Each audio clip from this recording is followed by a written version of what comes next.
what you think when you're awake that goes into your subconscious, and that's why Paul said in Philippians 4, verse 8, finally, brethren, whatsoever things are true, whatsoever things are honest, whatsoever things are just, whatsoever things are pure, whatsoever things are lovely, whatsoever things are of good report, if there be any virtue and if there be any praise, think on these things.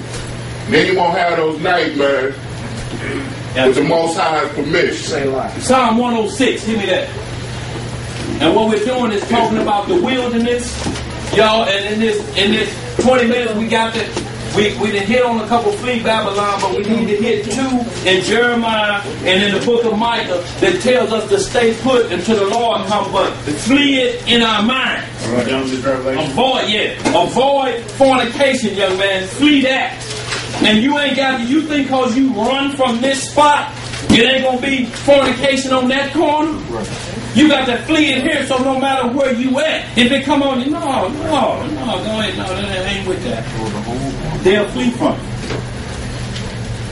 But you got to be able to resist wholeheartedly, not no fake resist. That's James, what you just said. Come on, let's get it. Where we at? Psalms 106. Hit me about... How long is that? I just want to get right to super long. I want to get right to where you talk about the wilderness. Verse 9. Verse 9. Verse 7. What is that? Verse 7. Psalms 106, verse 7. Start at 6. Okay, 6.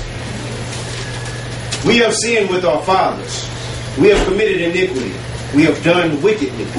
Our fathers understood not thy wonders in Egypt. What they do? They understood not the wonders. So it said our fathers understood not the wonders in Egypt. They didn't understand the Red Sea part, the plagues on Egypt, had no clue about it. Just didn't understand that watching it go down and watching your deliverance, but ain't understanding. Read some more.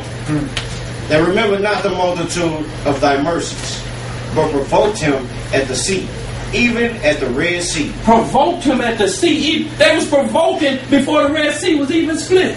I don't believe this. Them brought us out here to be drowning and the Egyptians riding on the wall. Come back here, niggas. Come back here. And they standing at the Red Sea. Scared and already, after they saw what's in their heart failed them at that moment. Read some more of that. Verse 8. Nevertheless, he saved them for his name's sake. What did he do? He saved them for his name's sake, that he might make his mighty power to be known. He rebuked the Red Sea also, and it was dried up. So he led them through the depths as through the wilderness. As through what? The wilderness. So he led them through the depths and through the wilderness, through a rough path of time, and saved them. So y'all, we heard David prophesied this as well, that we are so hard-headed, even if we do make it to the wilderness, your heart got to be right. The wilderness ain't guaranteeing you getting in. Right. Ezekiel 20, let's hit that, y'all. You have to add on to what you're saying about the wilderness not guaranteeing you getting in, is because they tripped. That's why they had to spend them 40 years in there. While they were in the wilderness. Moses tripped in the wilderness. Right. Yeah. But the Most High still let us know that in the wilderness, when you're preparing to go to paradise, that's what the wilderness is. It's a preparation point to get you ready to go into the kingdom. Because you can't bring them with ill thoughts up into the kingdom. Right. The thoughts we think, in the summertime, you how you gonna bring that up into the kingdom? Like you said, Daniel, biblically, it's called a convocation, rehearsal. That's what we're doing now. Absolutely, a rehearsal. Ezekiel chapter 20. Start about 33. Start about 13. We're gonna skip down to 33 because he's gonna break it off a little bit more, and he's gonna tell us a few things, and then we're gonna get right into Exodus 19, and that ought to take us right to the end of time. Ezekiel 20, verse 13.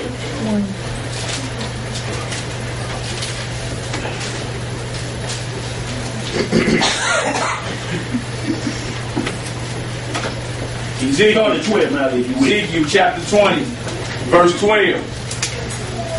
Actually, let's go to 10. 10. Hey, you're right.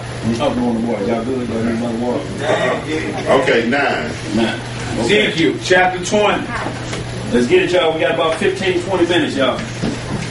Talk on the water. Y'all. Verse 8. But they rebelled against me and would not hearken unto me. They did not every man cast away the abominations of their eyes. Neither did they forsake the idols of Egypt. See that? Read that again. Now this is in the wilderness. See, because when they read that Revelation 12 where it says they were nourished of God, they ask you, what kind of nourishment is that? Yes, it's the law of God, but it don't matter to a rebellious soul that's in there. You know what I'm saying? Right here, Christ is telling us in the same wilderness back then, we couldn't shake loose them idols of Egypt. This is what Christ said. I don't know who y'all are. I ain't got a clue who y'all are. Y'all won't even get ready, and we look at the promised land. Y'all get ready for this. They thinking back on Egypt like we gonna be thinking back on America. When it ain't, when we eating enough just to, because we have to, this is a fasting period as well. We ain't gonna be eating regular. But some of those that are fasting on the manna bread and different things, they're gonna be looking back, thinking, boy, it sure be nice. A rally's number 2. I was always faster than this. Right. You know, so let's get it on. But they rebelled against me and would not hearken unto me. They did not every man cast away the abominations of their eyes. Neither did they forsake the idols of Egypt.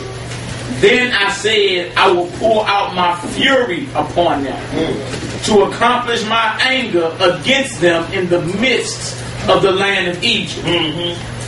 But I wrought for my name's sake that it should not be polluted before the heathen, among whom they were, in whose sight I made myself known unto them, in bringing them forth out of the land of Egypt.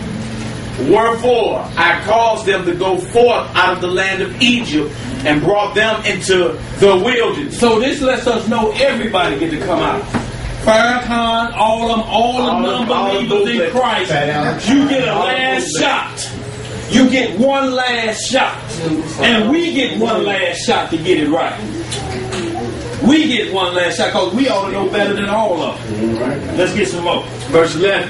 And I gave them my statutes and showed them my judgments, which if a man do, he shall even live in them. So this is the nourishment that they talk about in Revelation 12. Same nourishment. Ain't nothing going to be different. But you see, we rebelling with that nourishment.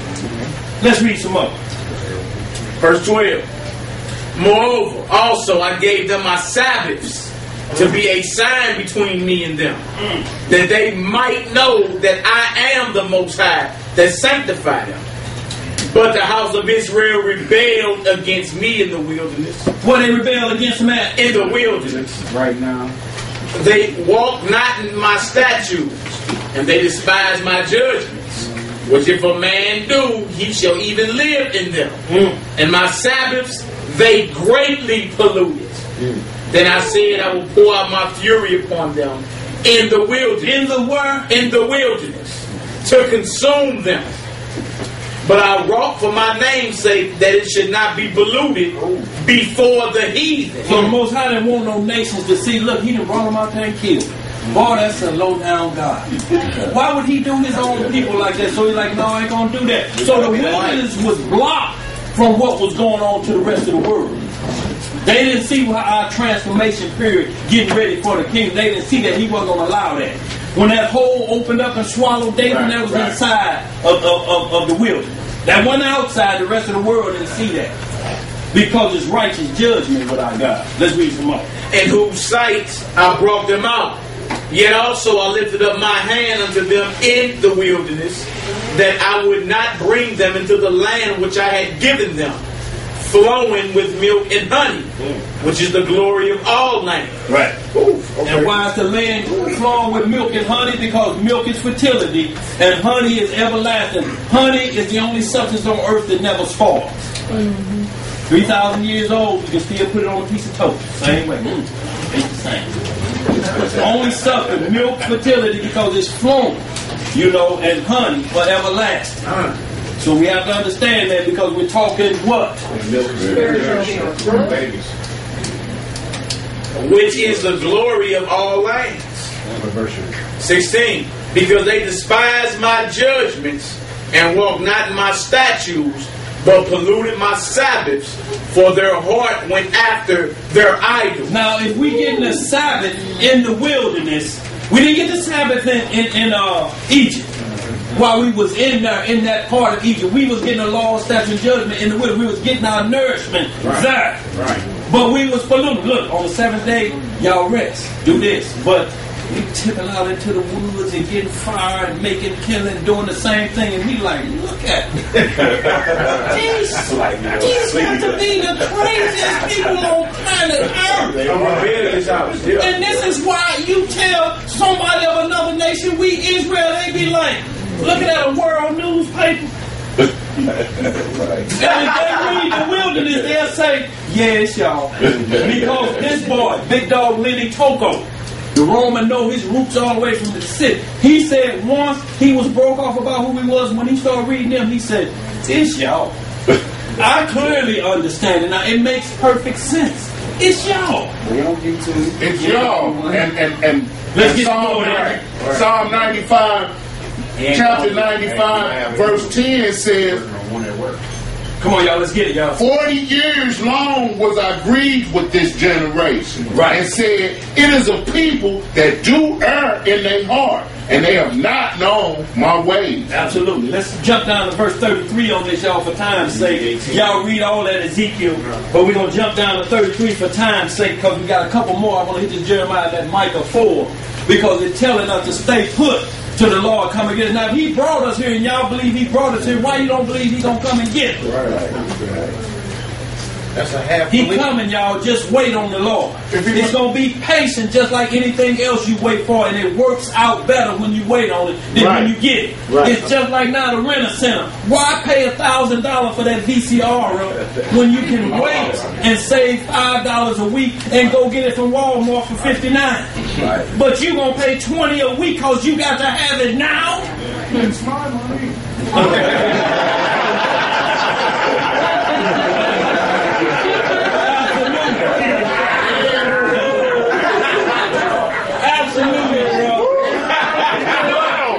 It's going to be that VCR again when the money wasn't short.